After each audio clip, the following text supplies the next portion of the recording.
ప్రస్తావన చేశారు. మీరు చెప్పిన నేరాలు పక్కన పెడితే నిధుల గురించి మాట్లాడుకుందాం. భానుప్రకాష్ గారు, నిజంగా ఇన్ని నిధులు మన రాష్ట్ర ప్రభుత్వం తెచ్చుకోలేకపోవడం నిజంగా ఆశ్చర్యంగా ఉంది. ఎందుకంటే తెచ్చుకుంటే ఆయనే ఇంకో కొన్ని వేల బట్టలు నొక్కే అవకాశం ఉండేది కదా.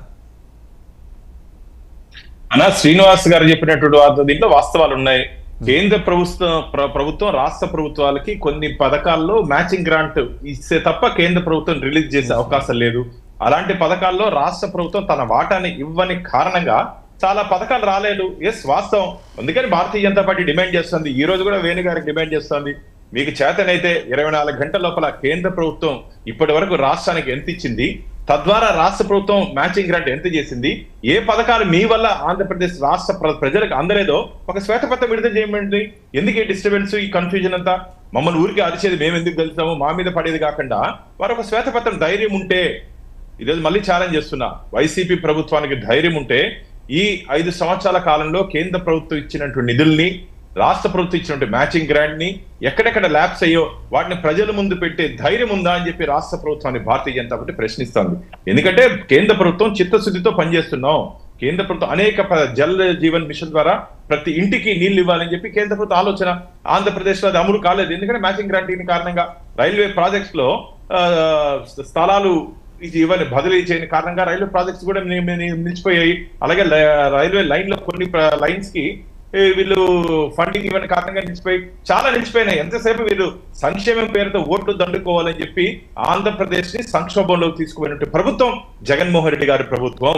ఎంతసేపు ఓటు బ్యాంకుతో ముందుకు పోయారు తప్ప అభివృద్ధిలో ఏ విధంగా ఆంధ్రప్రదేశ్ ముందుకు తీసుకుపోవాలి, ఉద్యోగ ఉపాధి అవకాశాలు యువతకు కల్పించి తద్వారా ఓట్లు ఎలా రాబట్టాలి అని చెప్పి ఆలోచన కాకుండా కేవలం ఓటు బ్యాంక్ ఎక్కడెక్కడ సంక్షేమం ఇచ్చేస్తే, ఫ్రీ ఇచ్చేస్తే ప్రజలు ఓటేస్తారనుకున్నారు. అది చాలా తప్పు. ఎందుకంటే ప్రజలు ఇప్పుడు అర్థం చేసుకున్నారు. జగన్మోహన్ రెడ్డి గారి ఆలోచనతో ఈరోజు ఆంధ్రప్రదేశ్ పూర్తిగా వెనకబడిపోయింది. దాదాపు దీన్ని మళ్ళా ముందుకు తీసుకురావాలంటే చాలా సమయం పడుతుంది. కాబట్టి ఆంధ్రప్రదేశ్ ప్రజలు రావాలి జగన్, కావాలి జగన్ అని చెప్పి 2019లో తీర్పిచ్చినటువంటి ఆంధ్రప్రదేశ్ ప్రజలు మాకు వద్దు ఈ జగన్మోహన్ రెడ్డి గారి పరిపాలన అని చెప్పి ఒక నిర్ణయానికి రావడం జరిగింది.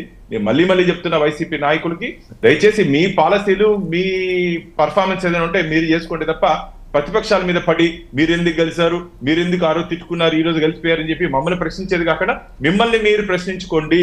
5 సంవత్సరాలు ప్రజలు ఇచ్చినటువంటి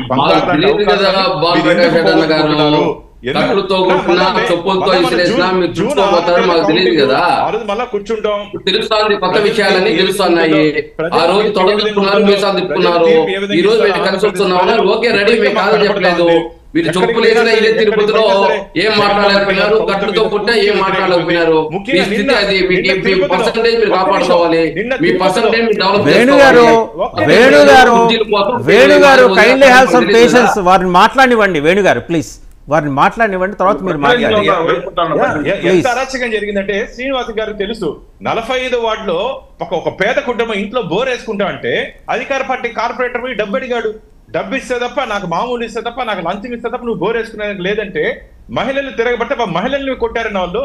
దాని మీద పోలీస్ కంప్లైంట్ ఇస్తున్నాం ఈరోజు. ఇది అరాచక ప్రభుత్వం. వాస్తవం ఇది. ఆంధ్రప్రదేశ్ లో జరుగుతున్నట్టు వాస్తవాలు. బోర్ వేసుకునే దానికి కూడా డబ్బు ఇవ్వాలన్నా, ప్రజల్ని పీడించేదానికి ఉండేది కార్పొరేటర్లు. అక్కడ జరుగుతున్న సంక్షేమ పథకాలని ముందుకు తీసుకోవాల్సింది పోయి వాటాలు, కోటాలు, షేర్లు ఏందన్నా.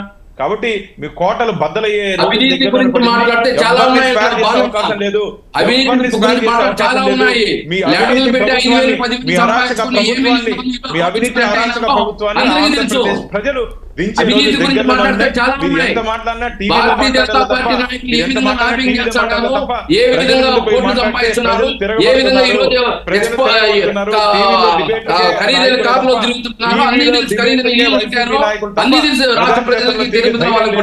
ఇంటింటికి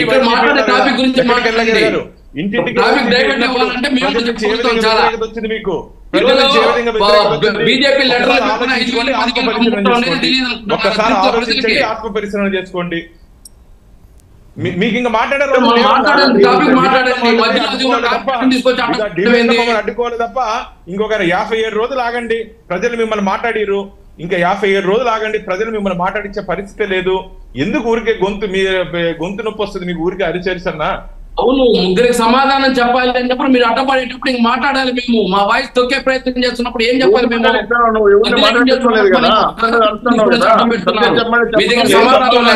ఏం చెప్తున్నారు?